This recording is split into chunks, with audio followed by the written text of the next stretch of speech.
প্রিয় বন্ধুরা, এখন শুনবেন মকর সংক্রান্তি।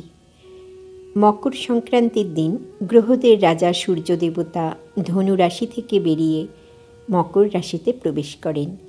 এক রাশি থেকে অন্য রাশিতে সূর্যের পরিবর্তনকে বলা হয় সংক্রান্তি। একটি সংক্রান্তি এবং আরেকটি মধ্যবিত্ত সময়টি হল সৌরমাস। সারা বছরে মোট 12টি সংক্রান্তি হয়, তবে মকর সংক্রান্তিকে গুরুত্বপূর্ণ বলে মনে করা হয়। পৌষ মাসে যখন উত্তরায়ণের পর সূর্য মকর রাশিতে প্রবেশ করে, এই উপলক্ষটি দেশের বিভিন্ন রাজ্যে বিভিন্ন উৎসব হিসেবে পালিত হয়। মকর সংক্রান্তির ধর্মীয় তাৎপর্য। মকর সংক্রান্তির দিনে গঙ্গা স্নান, সূর্যের পূজা এবং তীর্থস্থানে দান করা বিশেষভাবে শুভ।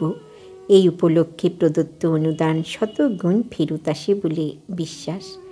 মকর সংক্রান্তির দিনে তিলের বিশেষ গুরুত্ব রয়েছে। কথিত আছে, তিল মিশিয়ে জলে স্নান করলে এবং তিলের তেল দিয়ে শরীরে মালিশ করলে পুণ্য ফল পাওয়া যায় এবং পাপ নাশ হয়। মকর সংক্রান্তির আয়ুর্বেদিক গুরুত্বও আছে।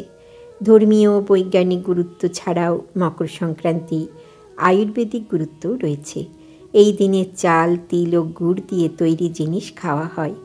তিল এবং গুড় থেকে তৈরি জিনিস খাওয়া স্বাস্থ্যের উন্নতি করে এবং রোগ প্রতিরোধ ক্ষমতা ও শক্তিশালী করে। আজ এই পর্যন্তই বন্ধুরা। আগামী পর্বে এই রকম তথ্য নিয়ে আবারও আসব। সবাই সুস্থ থাকবেন, ভালো থাকবেন।